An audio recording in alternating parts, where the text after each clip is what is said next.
Vonis hakim bagi Ferdi Sambo, Putri Chandrawati, Ricky Rizal, dan Kuat Ma'ruf belumlah inkrah. Bertarung di meja pengadilan tinggi menjadi langkah hukum selanjutnya yang mereka tempuh demi mendapat keringanan hukuman. Meski vonis hakim telah memenuhi rasa keadilan bagi keluarga Brigadir Yosua, masihkah ada peluang Sambo CS mengubah keputusan hakim? Saya, Niluh Puspa, mencari jawabnya. Menjatuhkan pidana kepada terdakwa tersebut oleh karena itu dengan pidana mati. Menjatuhkan pidana terhadap terdakwa Putri Chandrawati dengan pidana penjara selama 20 tahun.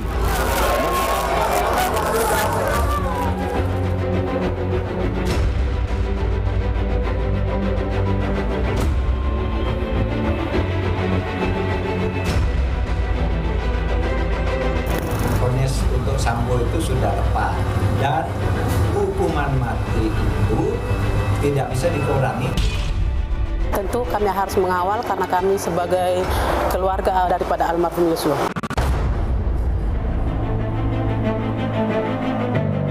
Saya tidak boleh berhenti menantikan keadilan.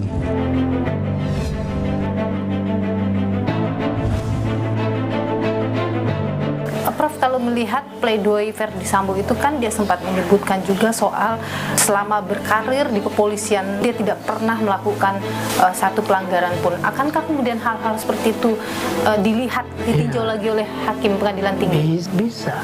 Saya pun berpendapat seperti itu. Masa sekian puluh tahun di kepolisian karena pembunuhan seperti itu kemudian semua kebaikan sebelum itu menjadi hilang. Nah, ini kan tanda petik ya, tidak adil lah bahasa kita. Walaupun bagi korban juga tidak adil. Itu bisa saja jadi celah bagi Ferdi Sambo ya. Apa yang Ricky Rizal sampaikan belakangan ini terkait dengan banding? Dia bilang saya tidak ikhlas sama sekali. Bahkan menjalankan hari pun saya tidak ikhlas ketika saya difitnah seperti itu. Masih ada harapan dari Ricky maupun keluarga untuk bisa kembali ke Korps Bayangkara? Ferdi Sambo CS melawan vonis hakim. Tak puas atas keputusan vonis Majelis Hakim Pengadilan Negeri Jakarta Selatan, para terdakwa pembunuhan berencana Brigadir Yosua, Ferdi Sambo, Putri Chandrawati, Ricky Rizal, dan Kuat Ma'ruf ajukan banding ke Pengadilan Tinggi DKI Jakarta demi mendapat keringanan hukuman. Berkas perkara banding telah masuk dan pembacaan putusan akan dilakukan pada 12 April mendatang, terbuka untuk umum di Pengadilan Tinggi DKI Jakarta. Para terdakwa mendapatkan vonis lebih tinggi dari tuntutan jaksa. Ferdi Sambo divonis majelis hakim dengan hukuman mati. Putri Chandrawati divonis 20 tahun penjara. Sementara dua terdakwa lain, Ricky Rizal divonis 13 tahun dan Kuat Ma'ruf divonis 15 tahun penjara. Banding merupakan hak terdakwa untuk melakukan proses hukum lanjutan jika tak puas dengan vonis hakim.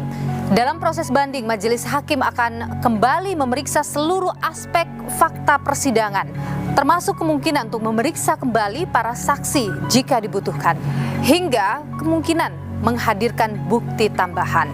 Itu berarti vonis bagi para terdakwa belumlah final, termasuk vonis mati bagi Ferdi Sambo. Mungkinkah masih ada harapan bagi mereka agar vonis ini berubah? Vonis untuk Sambo itu sudah tepat. Karena ancaman maksimal untuk pembunuhan berencana itu memang hukuman mati. Dan hukuman mati itu tidak bisa dikurangi karena berdasar fakta persidangan tidak ada satupun yang meringankan. Karena ada tiga kemungkinan, Mbak, putusan banding itu. Menguatkan putusan pengadilan negeri, merubah putusan pengadilan negeri, ataupun merubah, menambah, mengadili sendiri terhadap putusan di banding. Yang jelas Ferdi Sambo CS saat ini tengah berjuang untuk bisa mendapatkan keadilan bagi dirinya dan bisa saja memakan waktu yang cukup panjang. Maka ada pihak menyebut kemunculan KUHP baru yang akan resmi berlaku pada 2 Januari 2026 akan jadi angin segar bagi Ferdy Sambo untuk lolos dari hukuman mati jika upaya hukum lanjutannya belum juga selesai hingga 2026. Mungkinkah? Saudara, kami coba untuk menghubungi pihak keluarga dari Ferdy Sambo dan Putri Chandrawati, yakni anaknya atau putri pertama Ferdy Sambo dan Putri Chandrawati, namun sayang sekali mereka masih belum berkenan untuk merespon permohonan atau permintaan wawancara dari kami. Kami mencoba untuk menghubungi keluarga dari Ricky Rizal dan kami mendapatkan pesan singkat yang dikirimkan oleh istri dari Ricky Rizal yang menyampaikan harapannya terkait dengan upaya banding yang dilakukan oleh sang suami.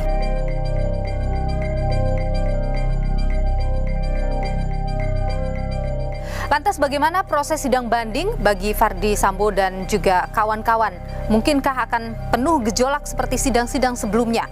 Dan mungkinkah akan muncul fakta persidangan baru yang bisa memengaruhi pertimbangan hakim dalam tingkat banding di Pengadilan Tinggi DKI Jakarta? Saya akan menganalisis seperti apa prediksi dari sidang banding Ferdy Sambo dan kawan-kawan bersama pakar hukum pidana Universitas Padjadjaran Profesor Romli Atmasasmita. Ikuti saya, saudara. Menjatuhkan pidana kepada terdakwa tersebut oleh karena itu dengan pidana mati.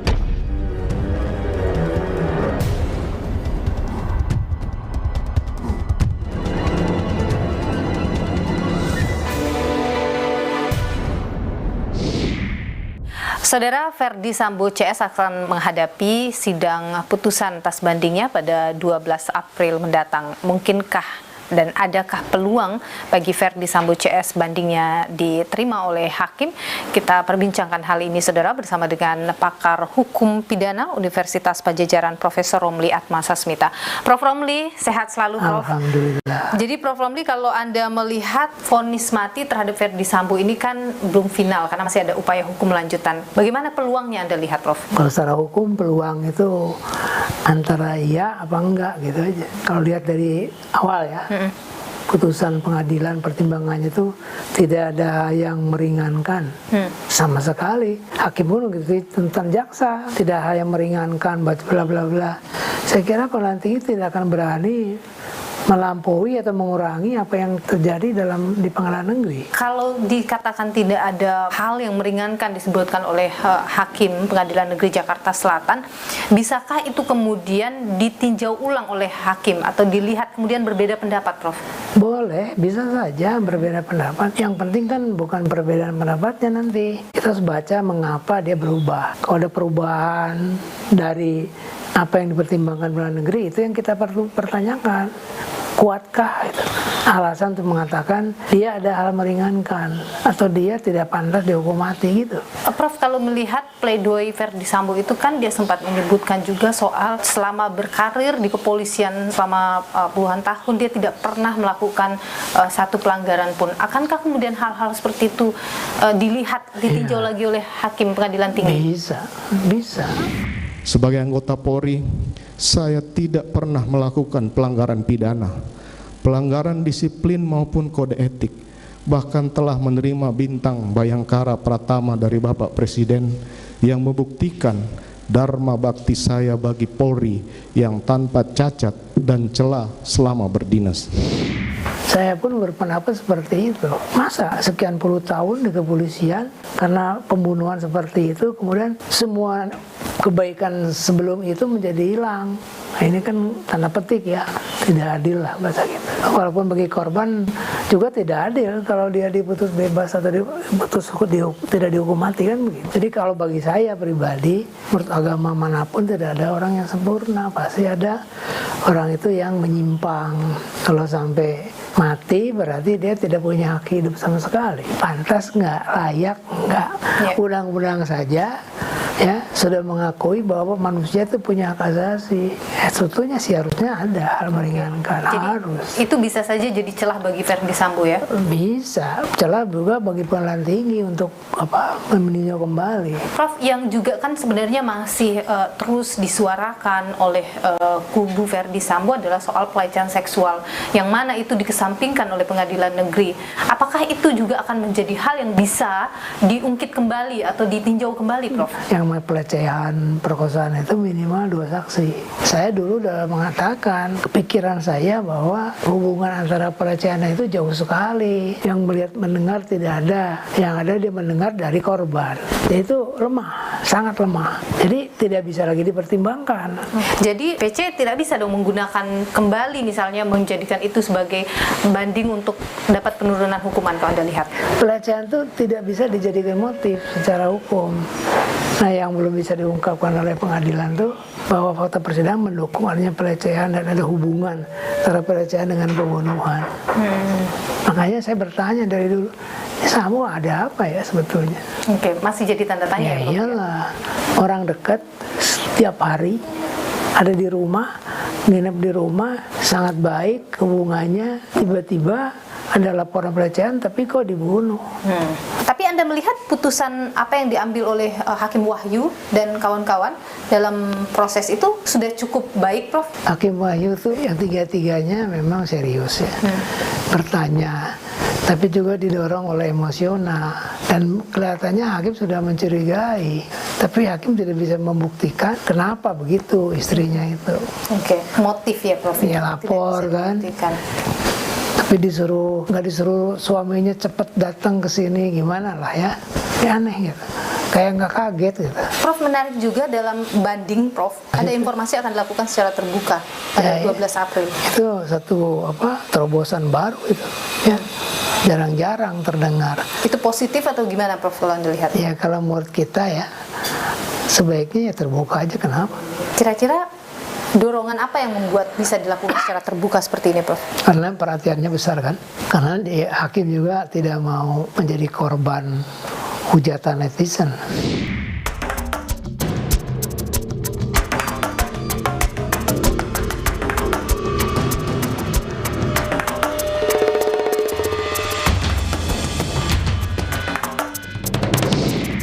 Verdi Sambo ini kan atas 2 dakwaan ya, Prof, obstruction of justice, kemudian pembunuhan berencana. Menurut Anda memang 2 kejahatan yang dilakukan oleh Sambo itu sudah layak mendapatkan vonis mati ya, Prof? Jadi begini, dia didakwa mati, tapi dia juga merencanakan untuk menggagalkan bukti-bukti yang ada, dan dia yang menginstruksikan semua orang kan. Iya. Ini luar biasa dia. Menggagalkan penyidikan dan atas keterlibatan dirinya gitu ya, Prof? Jadi tidak ada hal meringankan karena bahasa hukum jaksa kan begitu. Ya, tidak ada hal yang meringankan. Hakim pun mengatakan dari sisi itu, bukan dari sisi kemanusiaan, bukan.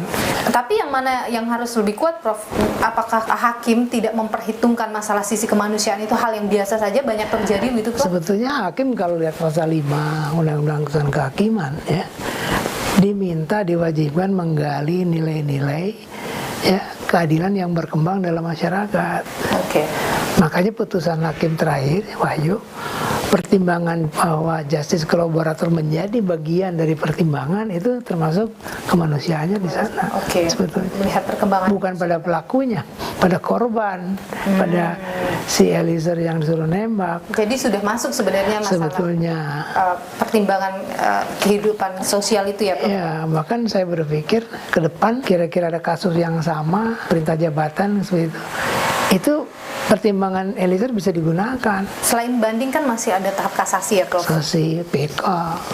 Sampai dengan tingkat gerasi. Anda melihat Sambo akan memanfaatkan semuanya ini untuk mengulur waktu sampai 2026, karena 2026 itu akan berlaku KUHP baru. Kalau Sambo berpikir sekarang gimana gua bisa keluar dengan cara apapun, wajar.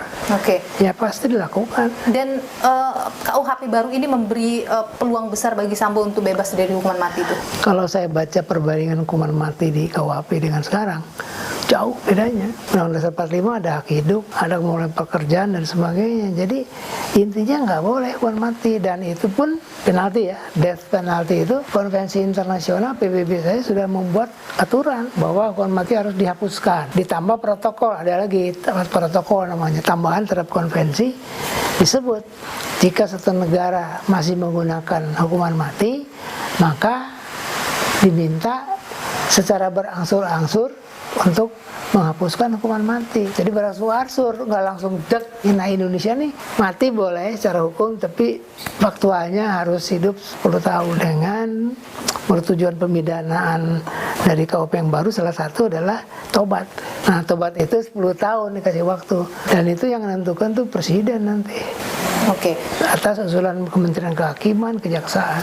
Menkumham itu akan memberikan nama-nama begitu ya, Prof, Iya, dan kepada Jaksa Presiden Agung. untuk menentukan apakah, Apakah setelah ini proses 10 tahun dia layak dihukum Iya, atau itu tidak. mereka pertimbangannya. Mudah-mudahan ya Menteri Hukum HAM-nya nanti Jaksa Agungnya udah benar-benar lurus. Jadi bisa ada peluang untuk main mata dong, Prof, Ya di situ iya, kenapa enggak? dengan KUHP baru ini. Iya, tergantung integritas Jaksa Agung dan Menteri Hukum HAM. Semua kemungkinan itu bisa terjadi kok di Indonesia. Oke, jadi KUHP baru yang akan digunakan nanti pada Februari 2026 akan jadi pintu masuk bagi Verdi Sambo lolos hukuman mati, Prof? Oh iya, bisa. Kasasi aja bisa 2 tahun. 3 tahun lagi 2026. Iya. 3 tahun itu masih dalam kurun waktu banding, kasasi, PK, bahkan gerasi. Jadi Sambo kemungkinan masih bisa mati bersyarat. Jadi 2026 kemungkinan saja Sambo masih mengajukan PK, belum gerasi bahkan. Belum. Ketika kita berbicara soal KUHP baru, Ya. kemudian KUHP baru ini dianggap justru malah berpihak kepada pelaku kejahatan karena tadi tidak ada hukuman mati, adanya ada masa percobaan. Anda sendiri bagaimana melihat KUHP baru ini, Prof? Perubahan yang terbesar adalah pertama, dia menempatkan HAM di atas semuanya, bukan hak saja tapi juga kebebasan dan juga tanggung jawab. Jadi hak manusia itu harus dilihat dari segi saya punya hak loh untuk bebas bicara, tapi Anda juga punya tanggung jawab untuk tidak bebas berbicara, ada aturan. Jadi Indonesia tidak menganut HAM yang universal. Kita menganut HAM-nya yang bersifat parsial, terbatas, disesuaikan dengan situasi, kondisi, budaya masyarakatnya. Jadi kita nggak salah banget dengan KUHP sekarang ini ya, seperti itu. Artinya hukuman mati tetap mau dihapus, ditadakan, tapi cukup di tengah aja bersyarat. Padahal itu nantinya ujung-ujung nanti kapan nggak tahu pasti hilang hukuman mati. Oke, jadi akan mengarah ke sana. Iya, cuman satu kan yang saya pikir sebagai kriminolog, saya juga kriminologi dulu. Gimana kalau residif, pengulangan kejahatan? Kalau saya melihat ya persentase residif ya sekarang yang terjadi itu tidak lebih dari 5% ya, 0,0 sekian persen. Jadi nggak khawatir. Jadi justru dengan KUHP yang baru ini, kata lain selama 10 tahun tuh dia ya tobat lah, menyesali lah paling enggak. Jadi ada sisi positifnya juga. Ya. Tapi perlukah ada misalnya, Prof, bagi kasus tertentu atau kejahatan tertentu yang itu tidak bisa diberikan? Nah, jadi di masa KUHP percobaan yang baru, hakim kan orang yang bebas menentukan, mempertimbangkan. Yang KUHP enggak. Hakim wajib mempertimbangkan 11 faktor non hukum sebelum memutus. Jadi walaupun secara hukum ini udah salah, hakim harus pertimbangan yang 11. Salah satu daripada itulah yang 11. Kalau itu nggak ada, nanti pengacara bisa mengatakan tuh putusan gagal, cacat. Jadi kekuasaan kehakiman itu tidak dalam pengertian yang senyatanya nggak ada. Yang namanya independen itu, karena diberi batas-batasan faktor non hukum selain hukum. Jadi kemudian saya keadilan kemungkinan akan lebih berpihak pada pelaku. Misalnya riwayat hidup pelaku bisa dibaca sama hakim. Ya, kedua, pemaafan. Nah, seperti si Eliezer minta maaf itu masuk pertimbangan. Kalau berpihak pada pelaku, artinya KUHP ini ya, jadi gini, itu kan syarat. Kalau dipenuhi, kalau tidak dipenuhi ya enggak dong. Ya pasti kan. Jadi cara pandang kita itu jadi benar-benar keseimbangan antara pelindungan pelaku dan korban itu termasuk. Misalnya si pelaku mencuri, diperiksa-periksa keadaan ekonominya memang morat-marit, orang tuanya nggak kerja, dia sendiri dari kecil, bisa dipertimbangkan bahwa ini dikurangi atau dibebaskan malah. Walaupun secara hukum 362 dipenuhi pasal pencurian. Jadi hakim sekarang lebih berat karena dia harus mempelajari sosial, ekonomi di luar hukum. Oke, jadi ketelitian, kecerdikan hakim juga di sini diuji. Oh, luas sekali hakim. Makanya nantinya berdampak terhadap menurut saya efisiensi perkara lama. Jadi semakin lama orang mendapatkan kepastian hukumnya, Prof. Ya, semakin lama kemungkinan keadilan semakin berat juga buat polisi, jaksa, hakim. Makin berat. Dengan KUHP baru. Oh, berat. Profesor Romli Atmasasmita, pakar hukum pidana Universitas Padjadjaran. Terima kasih Prof sudah memberikan pandangan sama-sama. di Niluh. Sehat selalu. Kami percaya Bapak Hakim yang mulia, ketua maupun anggota adalah utusan Tuhan dan perpanjangan tangan Tuhan. Kami yakin dan percaya hakim akan bisa memberikan putusan vonis yang terakhir, yaitu seberat-beratnya karena mereka terpenuhi di dalam pembunuhan berencana yang merampas nyawa anak saya secara sadis dan keji. Saudara, keluarga Brigadir Yosua berkomitmen akan mengawal proses hukum Verdi Sambo dan juga istrinya Putri Chandrawati, terdakwa lain juga yakni Kuat Ma'ruf dan Ricky Rizal sampai putusan ini dinyatakan inkrah karena proses hukum lanjutan masih terus dilakukan oleh Verdi Sambo CS.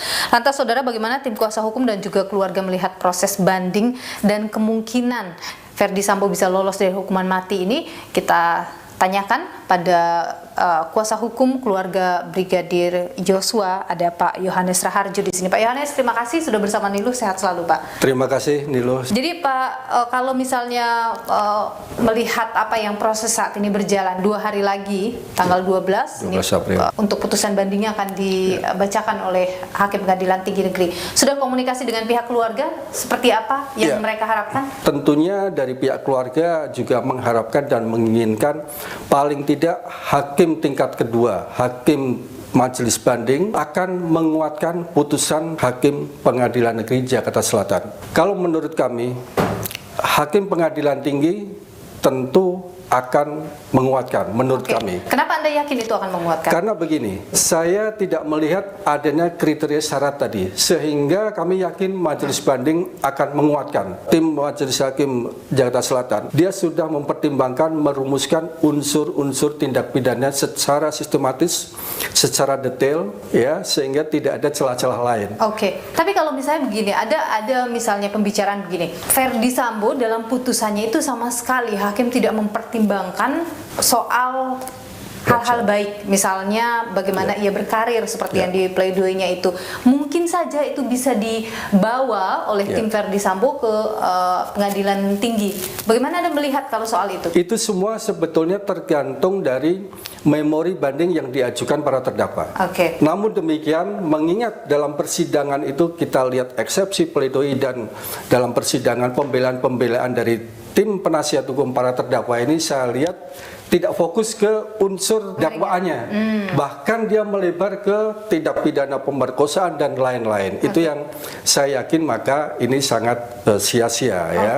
Gitu. Jadi Anda melihat kalau misalnya kita tahu ya dalam persidangan bahwa pelecehan seksual pada PC itu selalu disebutkan dan selalu dijadikan sebagai motif dari adanya pembunuhan itu, Anda menilai itu tidak akan diperhitungkan oleh Hakim Pengadilan Tinggi? Betul, itu akan sia-sia dan obskur libel. Karena apa? Di dalam tindak pidana pembunuhan berencana yang harus dibuktikan ada unsur-unsur pembunuhan berencananya, bukan tindak pidana lain. Pada Putri Chandrawati misalnya, itu yang digunakan bagaimana? Itu justru yang akan menjerumuskan para terdakwa. Sejak awal Putri Chandrawati sudah menuduh bahwa Yosua itu melakukan pelecehan seksual, sementara ini adalah kasus pembunuhan berencana. Meskipun itu dijadikan alasan sebagai motif ya? Sebagai motif, hanya sebagai pengantar.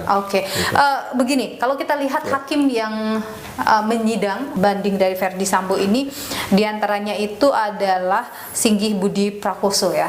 Dan kita tahu bersama bahwa dia ini memiliki rekam jejak salah satu hakim yang pernah memotong vonis terdakwa Joko Chandra dan juga Pinangki. Apakah Anda, mungkin pihak keluarga, ada kekhawatiran jangan-jangan di sini ada pemotongan lagi? Kekhawatiran itu sebagai manusia pasti ada, ya. Mengingat bahwa di dalam proses banding ini kita tidak bisa melihat sejauh mana proses persidangannya, sejauh mana nanti putusannya. Putusan mendatang tanggal 12 April kami juga mendengar akan dibuka untuk umum. Ya, itu juga menarik. Sangat bagus. Kan kita tahu ya bahwa ada informasi-informasi yang beredar di luar sana bahwa Ferdy Sambo ini masih berupaya untuk bisa lolos dari hukuman mati dengan berbagai cara. Betul. Mungkin masih melakukan lobby-lobby, mungkin juga masih melakukan ancaman-ancaman, mungkin saja. Ini karena kemungkinan ya. Apakah Anda juga mendengar hal-hal seperti itu, atau tim dari kuasa hukum dan keluarga mendengar hal-hal seperti itu? Itu hal yang biasa dan lumrah yang dilakukan oleh para terdakwa siapapun. Namun demikian, selalu ingat bahwa di dalam putusan pidana, hakim tingkat pertama itu sudah melihat, khususnya yang terdakwa Ferdy Sambo. Di situ tidak ada satu hal pun yang meringankan, sehingga bagi terdakwa Ferdy Sambo di tingkat kedua ini sangat berat, kecuali ada penyesalan. Dan Anda tidak melihat ada penyesalan? Saya selama ini tidak melihat adanya penyesalan yang tulus dari para terdakwa. Kalau misalnya berandai-andai saja banding Ferdy Sambo diterima, putusan pengadilan negeri dikoreksi menjadi tidak seumur hidup misalnya, apakah pihak keluarga akan melakukan tindakan lanjutan atau seperti apa? Dari pihak keluarga sekarang sudah diwakili oleh jaksa, ya. Kami akan minta dan mengharapkan jaksa nanti juga akan melakukan kasasi, gitu. Apabila memang putusannya lebih ringan dari putusan tingkat pertama. Anda sampai kapan akan mengawal pihak keluarga? Tim kami akan mengawal sampai ini putusan inkrah. Putusan ini sudah dapat dilaksanakan. Adakah kekhawatiran dari pihak keluarga bahwa karena nanti ada KUHP baru, Ferdy Sambo ini bisa saja lolos dari hukuman mati? Mengingat KUHP yang baru itu, hukuman mati itu diatur bahwa ada namanya masa percobaan 10 tahun. Ferdy Sambo di dalam putusan tingkat pertama tidak ada hal-hal yang meringankan. Sehingga pelaksanaan masa percobaan menurut saya agak kecil kemungkinan. Gitu ya. Jadi Anda tidak melihat itu bisa digunakan tidak bisa digunakan menjadi celah untuk lolos hukuman mati, tidak bisa dilakukan. Tidak bisa dilakukan. Sepanjang hukum di Indonesia yang berlaku secara positif mengatur hukuman mati, KUHP yang lama dan maupun KUHP yang baru ada hukuman mati, berarti kita harus mengakui adanya hukuman mati. Di dalam KUHP baru maupun di Undang-Undang Gerasi kan syarat pelaksanaan hukuman mati apabila gerasi ditolak. Nah, sekarang pertanyaannya kapan terdakwa mengajukan gerasi? Sekarang proses hukumnya masih panjang ya. Setelah banding, kalau tidak sepakat juga bisa masih lanjut ke kasasi. Masih kasasi, dari kasasi kemudian masih bisa PK lagi. Upaya hukum PK. Baru kemudian mungkin upaya terakhir adalah gerasi. Baik, Pak Yohanes Raharjo, kuasa hukum dari keluarga Brigadir Yosua, terima kasih sudah memberikan informasi dan juga pandangan di Nilu. Sehat selalu Pak Yohanes. Amin, terima kasih. Menjatuhkan pidana kepada terdakwa tersebut, oleh karena itu dengan pidana mati. Menjatuhkan pidana terhadap terdakwa Putri Chandrawati dengan pidana penjara selama 20 tahun.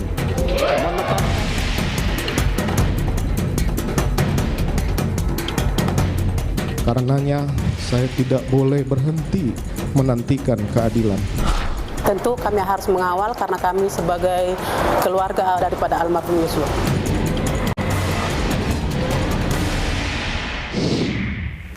Saudara, Ricky Rizal menjadi salah satu terdakwa dalam kasus pembunuhan Brigadir Yosua. Di Pengadilan Negeri Jakarta Selatan, Ricky divonis 13 tahun penjara. Sementara itu, dari sisi etik sampai dengan saat ini, Ricky Rizal belum disidang kode etik oleh Korps Bayangkara atau Polri, saudara. Dan ini tentu menjadi secerca harapan mungkin saja setelah proses banding yang dilakukan. Kalau misalnya itu diterima oleh pengadilan tinggi, mungkin saja bisa menjadi harapan bagi Ricky Rizal untuk mendapat keringanan hukuman dan juga mungkin masih bisa kembali ke Korps Bayangkara. Kita berbincangkan hal ini seperti apa harapan dari pihak keluarga bersama tim kuasa hukum dari Ricky Rizal, ada Zena Dinda De Vega. Mbak Zena, terima kasih sudah bersama Nilu, sehat selalu. Terima kasih Mbak Nilu. Ya, jadi Mbak Zena, sejauh ini seperti apa harapan Anda? Mungkin ada keyakinan banding mungkin akan diterima oleh pengadilan tinggi misalnya? Harapannya pasti harusnya turun jauh sekali. Pidana itu harusnya sesuai perbuatannya, Mbak. Di sini perbuatan klien saya itu sangat sekali tidak ada, sangat minim sekali dibandingkan para pelaku yang eksekutor maupun yang sebagai otaknya ya si Ferdy Sambo itu. Jadi saya pikir harusnya bisa lebih turun dari itu, dan saya berharap juga Hakim Pengadilan Tinggi dapat berlaku adil dan memberikan keadilan kali ini untuk Ricky Rizal. Oke, apa yang menjadi poin penting di memori banding Anda? Sebenarnya dari memori banding yang kami telah sampaikan itu tidak jauh beda dengan pledoi ya. Dan kedua juga kita masukkan poin bahwa Ketua Majelis Hakim kemarin itu juga sudah berlaku atau melanggar kode etik saat persidangan, Mbak Nilu. Sudah menjustifikasi. Kan kita tuh ada asas praduga tidak bersalah. Seharusnya hakim tidak bisa memperlihatkan keberpihakannya atau menjustifikasi secara langsung terdakwa seperti itu, Mbak. Ya. Menitik beratkan ke Ricky Rizal tuh seolah-olah bohong. Padahal jangan samakan posisi Ricky Rizal dengan Richard Eliezer. Begitu. Ini sangat sudah berbeda. Jadi jangan harus disamakan harus satu suara, padahal posisinya saja sudah berbeda. Jadi kalau tadi Anda mengatakan harus jauh di bawah daripada vonis Pengadilan Negeri Jakarta Selatan, Anda merasa yang paling adil untuk Ricky Rizal itu berapa tahun? Kalau saya merasanya harusnya bebas, Mbak. Harusnya bebas. Kenapa Anda begitu yakin? Padahal kalau misalnya kita lihat dalam putusan oleh Majelis Hakim Pengadilan Negeri Jakarta Selatan kan di sana disebut bahwa ia turut serta begitu dalam proses itu, mengetahui dan turut serta membantu. Betul. Nah, itu lagi yang kita kan juga rincikan lagi dalam memori banding, kita buka lagi fakta persidangan, apakah itu yang disebut turut serta saat sudah menolak, kita sertakan lagi semua keterangan saksi, keterangan sesuai bukti-bukti juga, apakah itu yang disebut dengan turut serta. Makanya itu kita buka semua di memori banding, apakah itu ada persamaan kehendak, meeting of point, atau semuanya dari unsur-unsur turut serta itu sebenarnya Ricky Rizal sebenarnya sudah terpatahkan dari semua fakta persidangan. Seperti itu yang kita uraikan. Oke, jadi Anda merasa bahwa Hakim Pengadilan Negeri Jakarta Selatan ini ada keberpihakan sejak awal, sudah tidak objektif sejak awal. Betul. Ricky kan setelah pembacaan vonis itu sempat menyatakan ya pada publik bahwa ia tidak ada niat untuk membunuh Yosua. Saya tidak pernah mempunyai niat dan kehendak untuk membunuh Yosua, dan saya tidak bertemu. Proses Apa yang sebenarnya Ricky ingin sampaikan dengan mengeluarkan statement itu? Karena memang dia tidak pernah ada niat seperti itu gitu, Mbak. Bahkan waktu ditanyakan oleh Ferdy Sambo aja, dia sudah menolak. Bahkan menolaknya bukan hanya menembak maupun membackup, mengamankan seorang jenderal aja dia sudah tolak gitu. Itu butuh suatu nyali yang besar untuk menolak seorang jenderal bintang 2, bahkan dia seorang bribka. Makanya dia bilang dia tidak ada niat, apalagi dengan ada kata yang ingin menabrakkan mobil. Setelah vonis kemudian mengurus untuk banding ini, Anda sempat bertemu dengan Ricky Rizal. Apa yang Ricky Rizal sampaikan belakangan ini terkait dengan banding? Mas Ricky sempat ngomong, kalau saya memang melakukan perbuatan yang dituduhkan kepada saya seperti ini, yang asumsi-asumsi yang keluarlah, yang di media maupun di putus pertimbangan majelis hakim maupun tuntutan, dia akan ikhlas, nih. Tapi dia bilang, saya tidak seperti itu, Mbak. Tidak ada sedikit pun yang fitnahan dalam pertimbangan majelis hakim, asumsinya maupun asumsi dalam tuntutan jaksa tidak pernah ada dia seperti itu. Makanya dia bilang, saya tidak ikhlas sama sekali. Bahkan menjalankan sehari pun saya tidak ikhlas ketika saya difitnah seperti itu. Dia merasa difitnah. Dan tentunya harapannya dibanding ini, dia bisa mendapatkan keadilan. Makanya dia bilang, saya terus berdoa, memohon, berharap kepada Hakim Pengadilan Tinggi DKI Jakarta untuk memberikan keadilan yang seadil-adilnya untuk Mas Ricky Rizal. Masih ada harapan dari Ricky maupun keluarga untuk bisa kembali ke Korps Bayangkara? Belum di sidang etik juga sampai sekarang kan? Harapan Mas Ricky tentunya masih sebagai polisi gitu ya Mbak ya. Tidak di PTDH atau bagaimanapun nanti sidang kode etiknya. Namun harapan keluarga juga menyampaikan bahwa harapannya putusan Hakim Pengadilan Tinggi DKI Jakarta dapat memberikan jauh lebih turun daripada putusan pengadilan negeri kemarin. Keluarga merasa bahwa Mas Ricky sudah menyampaikan secara jujur apa yang ia rasakan, apa yang ia alami, apa yang ia lihat, apa yang ia dengar, itu sudah Ricky Rizal sampaikan di persidangan. Keluarga berharap agar bisa kembali lagi berkumpul dengan Ricky Rizal. Kalau misalnya ternyata memori banding itu ditolak, menguatkan justru putusan pengadilan negeri, masih akan terus lanjut, Mbak, di tahapan selanjutnya? Kami akan mengajukan kasasi, Mbak. Kami akan terus berjuang untuk Mas Ricky untuk mendapatkan keadilan. Mbak Zena Dinda De Vega, terima kasih sudah berbagi informasi dan juga pandangan di Nilu. Sehat selalu, Mbak Dinda, kuasa hukum dari Ricky Rizal.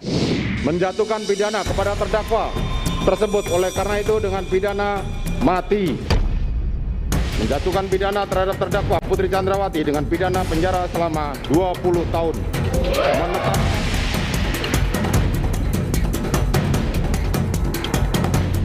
Karenanya, saya tidak boleh berhenti menantikan keadilan.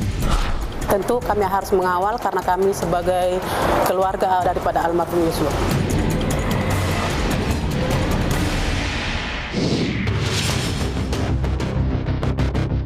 Persidangan kasus pembunuhan berencana Brigadir Yosua di Pengadilan Negeri Jakarta Selatan memang telah berakhir. Majelis hakim yang dipimpin Hakim Wahyu Iman Santoso memberikan vonis di luar dugaan. Ferdi Sambo divonis hukuman mati, istrinya Putri Chandrawati 20 tahun penjara, Kuat Ma'ruf 15 tahun penjara, Ricky Rizal 13 tahun penjara. Sementara Richard Eliezer yang menyandang status justice kolaborator divonis 1,5 tahun penjara.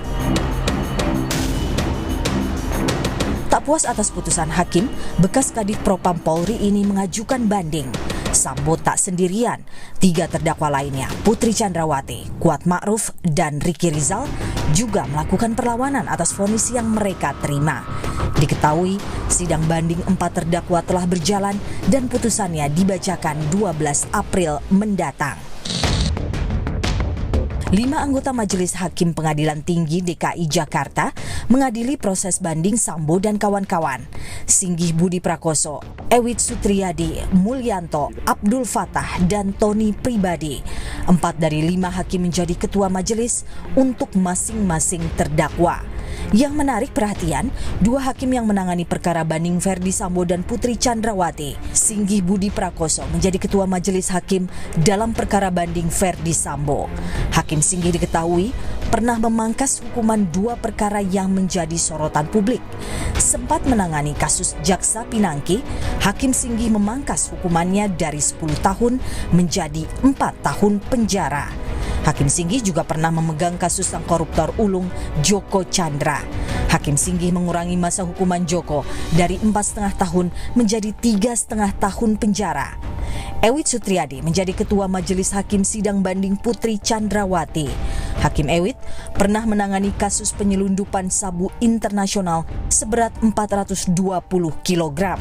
Dalam perkara ini, Hakim Ewit menghukum mati 3 pelaku, sementara 10 pelaku lainnya dihukum 15-20 tahun penjara. Harapan keadilan masih ada walaupun hanya setitik saja. Lantas, bagaimana kans Ferdi Sambo lolos dari hukuman mati? Bisa ya, bisa tidak. Kan tergantung persepsi dan penguasaan dari majelis hakim tingkat banding dan tingkat kasasi, tingkat PK di dalam menguasai masalah-masalah hukum atau isu-isu hukum yang memang harus diselesaikan dan diputuskan dalam tingkat kasasi. Karena tingkat kasasi adalah hanya memeriksa penerapan hukumnya, maka kemungkinan dalam tingkat kasasi agak sulit itu untuk lolos. Demikian pula juga tingkat banding. Dalam pikiran saya, tingkat banding adalah yudek fakti yang kewenangannya sama dengan tingkat pertama. Boleh saja nanti berbeda mengenai fakta-faktanya, hukumnya, tapi saya kira akan saling melengkapi nanti. Menjatuhkan pidana kepada terdakwa tersebut oleh karena itu dengan pidana mati. Menjatuhkan pidana terhadap terdakwa Putri Chandrawati dengan pidana penjara selama 20 tahun. Jalan panjang demi mendapat keringanan hukuman. Banyak celah juga yang dapat dimanfaatkan. Meski upaya hukum lanjutan merupakan hak setiap terpidana, namun harus tetap dikawal pelaksanaannya.